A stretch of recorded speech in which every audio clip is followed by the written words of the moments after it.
साथियों, देश के सभी लोगों को सादर नमोबुद्धाय। जय भीम, जय संविधान। जिस देश के हर नागरिक, हर धर्म के लोग, जाति धर्म के लोग एक समान। आज हम बात करेंगे 14 अप्रैल 2023 में डॉक्टर साहब भीमराव अंबेडकर की 132वीं जन्म जयंती पर कि कारण क्या है कि भारत सहित आज पूरे दुनिया के हर देश, यहाँ तक कि इस्लामिक कंट्री, बौद्धिस्ट की तो बात छोड़ दो, सारे दुनिया के हर देश, रूस, जापान, अमेरिका, फ्रांस, कनाडा, दुनिया के सारे देश भीमराव अंबेडकर साहब की जन्म जयंती मना रहे हैं। इसका कारण क्या है? मुझे तो लगता है, या जाहिर सी बात है, कुछ तो बहुत ख़ास है कि सारे विश्व को ऐसा क्यों लगता है कि डॉक्टर भीमराव अंबेडकर ने ऐसा कुछ किया है, ऐसा उनका कुछ चिंतन है, ऐसा उनका कुछ व्यक्तित्व है जो पूरी दुनिया को एक संदेश जाता है कि उनके जैसा चिंतक, उनके जैसा बुद्धिजीवी, उनके जैसा दूरदृष्टा, युग परिवर्तक शायद ही कोई होगा। पूरे विश्व के 6 विद्वानों में श्रेष्ठतम विद्वान डॉक्टर साहब भीमराव अंबेडकर साहब को आज कौन नहीं नमन कर रहा है, कौन नहीं वंदन कर रहा है, कौन उनको सम्मान नहीं दे रहा है, कौन से देश में उनकी स्टैच्यू नहीं लगी है। तो यहाँ पर हम लोग जिस देश भारत में बात कर रहे हैं, उस जाति वर्ग, उस व्यवस्था में, जिस व्यवस्था से उन्होंने हमें मुक्त किया, हमारे उन्होंने संघर्ष करके हमारे तमाम कठिनाइयों को दूर किया, कष्टों को दूर किया, हमारी घिरती पिसती जिंदगी को एक रफ्तार दी, शिक्षा दी, शिक्षा व्यवस्था दी, बेहतरीन संविधान दिया, संविधान में बेहतर व्यवस्था दी, जिससे हमारे देश कि हम लोग यहाँ तक कि नारी मुक्तिदाता के रूप में उभरे हो। भारत की नारियों के लिए इससे पहले जो धार्मिक व्यवस्था थी कितनी कष्टकारी थी, इतनी कष्टकारी कि उन्हें चूटू खाना पड़ता था, उन्हें कोई मौका नहीं दिया जाता था, उपभोग की वस्तु समझी जाती थी, और उनको जला भी दिया जाता था, मार भी दिया जाता था, और कहीं कोई उनकी कष्टों को सुनने वाला नहीं था। इस तरह देश में चाहे जिस जाति और धर्म की स्त्रियां हों, अगर उन्हें आज इतना बड़ा अधिकार, डिप्टी कलेक्टर, डीएम, एसडीएम, सारे प्रशासन के अधिकार, डॉक्टर, इंजीनियर, और प्रधान से प्रधानमंत्री तक, चपरासी से राष्ट्रपति तक,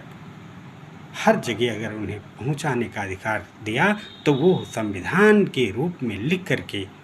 व्यवस्था के अंतर्गत उन्होंने वहाँ तक वो व्यवस्था उनको दी। और यहाँ पे स्त्री और पुरुषों को बढ़ने का अधिकार, शिक्षा का जो माध्यम आया, लॉर्ड मैकाले, ज्योतिबा फुले और डॉक्टर भीमराव अंबेडकर ने ही ये व्यवस्था दी। जाहिर सी बात है, शोध और चिंतन के द्वारा बड़े बड़े थीसिस और पीएचडी करने वाले चिंतक लोगों ने ये पाया जरूर होगा, पूरी दुनिया के लोगों ने, पूरे देश के, विश्व के सारे देश की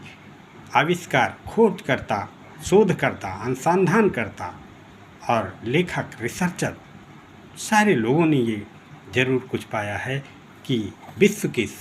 श्रेष्ठतम लोगों में से सर्वश्रेष्ठ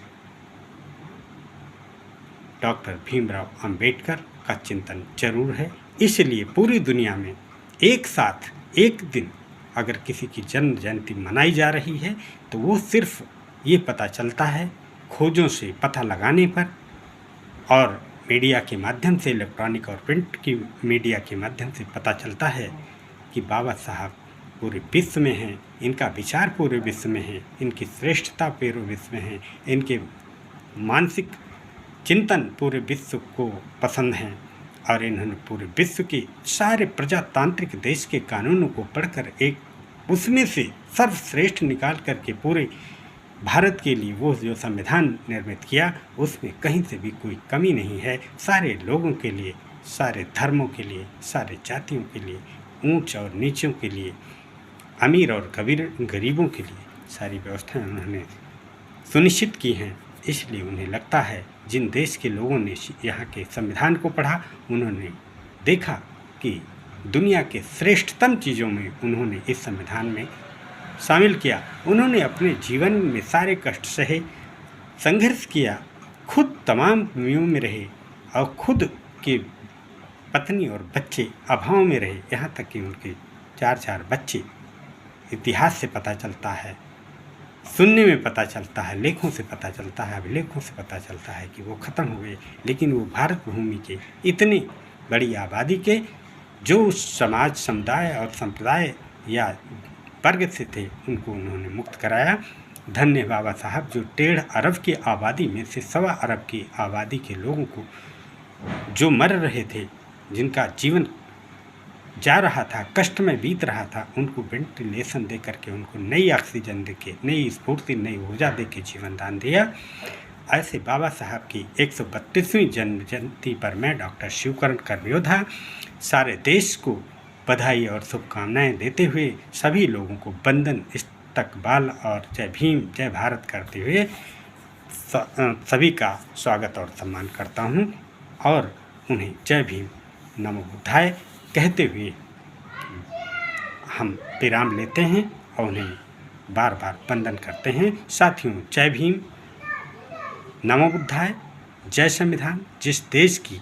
सारे जाति धर्म के लोग एक समान, जय भीम, जय भारत। धन्यवाद।